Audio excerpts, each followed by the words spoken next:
ఇవాటి 4 రోజుల క్రితం మన ఏపీ ముఖ్యమంత్రి శ్రీ నారా చంద్రబాబు నాయుడు గారు మన ముస్లింలకి ఎంతో పవిత్రమైన రంజాన్ మాసం వస్తూ ఉందని, ఈ రంజాన్ నెలపాటు రోజాలు అంటే ఉపవాసాలు ఉంటారు కదా, వాళ్ళ కోసం ప్రతి సంవత్సరం లాగానే ఈ సంవత్సరం కూడా ఎవరైతే ప్రభుత్వ ఉద్యోగస్తులు ఉన్నారో, స్కూల్లో చదువుకునే విద్యార్థులు ఉన్నారో, ముస్లిం విద్యార్థులు, ముస్లిం ఉద్యోగస్తులకు 1 గంట ముందు ఇంటికి వెళ్ళేటట్టు పర్మిషన్ ఇచ్చారు. ఇస్తూ సర్క్యులర్ జారీ చేశారు. ఎవరు? మన చంద్రబాబు నాయుడు గారు. అయితే దాని మీద అది ఎప్పుడైతే ఆ ప్రకటన వెలువడిందో వెంటనే 1 గంటలో వీడియో చేసి మేడం గారు, నవత మేడం గారు అసలు కన్నీరు మున్నీరు అవుతున్నారు అనమాట. ఏంది అసలు మాకు 2 పండుగలు ఉంటే, అంటే హిందూ పండుగలు దసరా పండుగకి, సంక్రాంతి పండుగకి 10-15 రోజులు సెలవు ఇచ్చినా అది లెక్క రాదు మేడం గారికి. ఇదంటే 1 గంట ముందెళ్ళమన్నారంట.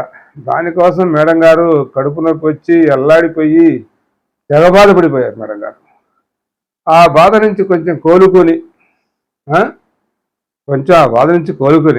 ఇప్పుడిప్పుడే బయటపడుతున్నారు మేడం గారు అనుకునేటప్పటికీ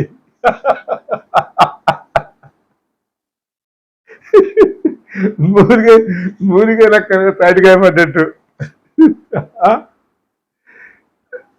వినండి, నేను చెప్పొద్దు, మేడం గారు ఏం చేస్తున్నారో ఒక్కసారి మీరు జాగ్రత్తగా వినండి. చెప్పండి మేడం. ఈ రంజాన్ సందర్భంగా ఆంధ్రప్రదేశ్ ప్రభుత్వ కార్యాలయాల్లో పనిచేసే ముస్లింలను 1 గంట ముందుకు వెళ్ళిపోవడానికి, టీచర్లు కనుక 4 గంటల కల్లా వెళ్ళిపోవడానికి పర్మిషన్ ఇచ్చింది. 1 గంట ముందు వెళ్ళడానికి. ఇక నువ్వు గంటిస్తే నేనేమన్నా తక్కువ, నువ్వు నా గురువు కదా, గురువుకు మించిన శిష్యుని అవుతా చూడని ఏకంగా తెలంగాణలో 3 గంటల ముందు వెళ్ళడానికి ప్రభుత్వం పర్మిషన్ ఇచ్చిందట.